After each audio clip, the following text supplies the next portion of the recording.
paimon!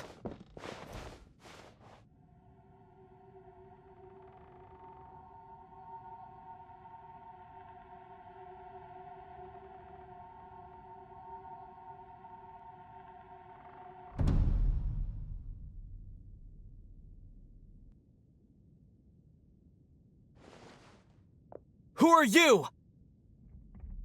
Don't worry. She's only sleeping. You must be the Traveler. She called your name repeatedly while attempting to battle her way through the blizzard. Newcomers to Snezhnaya struggle to adapt to the sheer cold at the best of times. Lately, even the locals are suffering, with a powerful monster having summoned a bitter snowstorm. You two must be very important to one another. You should take more care not to get separated. Your eyes. Are you Conrian? There are indeed some Conrians left in this world who survived the cataclysm. But I doubt that is news to you. It would be unwise to interrogate my identity here. Focus your attention on your travel companion instead. We will meet again very soon.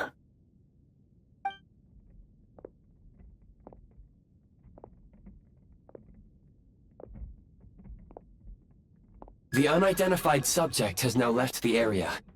He appears to be an individual of great significance, but my search has yielded no relevant data. I will try searching the database again. Against the odds, your companion is safe and sound. The other person even left a blanket for her.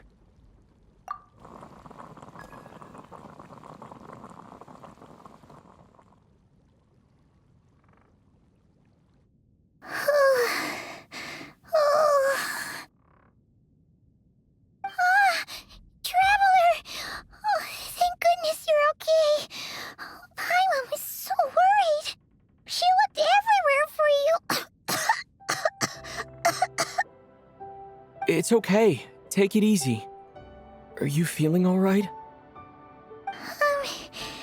Pretty much the same as when we first got to Snezhnaya.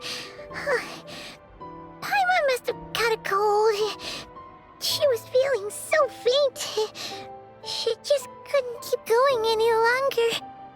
So she had to lie down and sleep it off. Wait, where did the Jester go? Yep, the director of the Fatui. The Jester Pierro. So, you met him? The Jester must know everything about the tsaritsa's plans. But there's no way he'd tell me just like that. We might well have ended up clashing. Well, he was right about one thing. Right now, the most important thing for me is to take care of Paimon while she's unwell. He had no intention of explaining his motives, and he left in something of a hurry. Hey! What the? Who is that? It looks like half a pair of goggles. How amazing! A self-aware, talking pair of goggles. Snezhnaya was once the land of the Fae.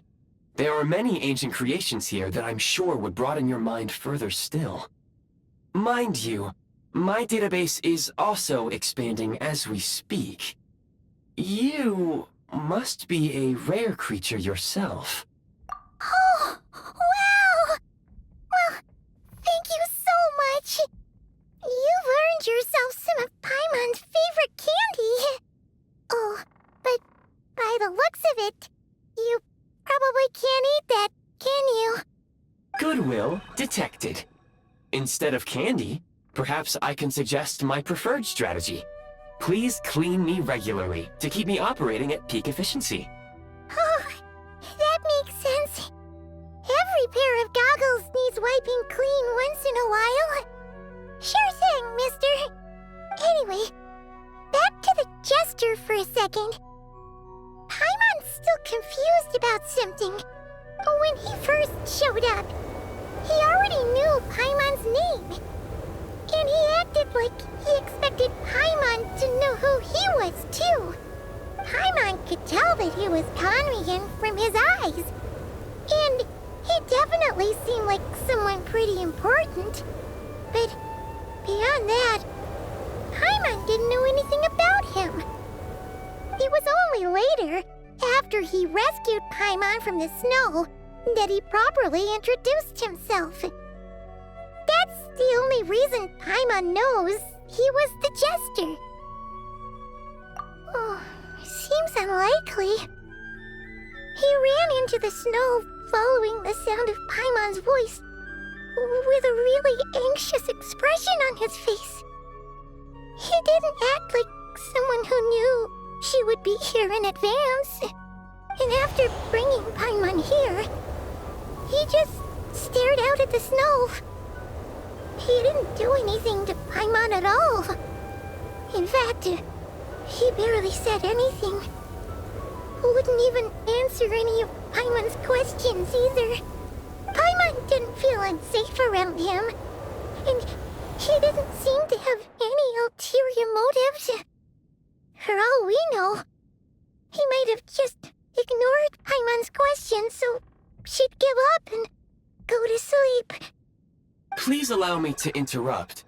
Fatui and director are unfamiliar terms. May I ask for clarification? Wait, you've seriously never heard of the Fatui? Oh, they're like the Tsaritsa's inner circle. Really powerful people. And the director is their boss. Understood. Since they hold elite positions and serve their god directly, it stands to reason that they would conduct themselves with due decorum. I am inclined to agree with your assessment, Miss Paimon. I did not detect any ill will from the gentleman in question.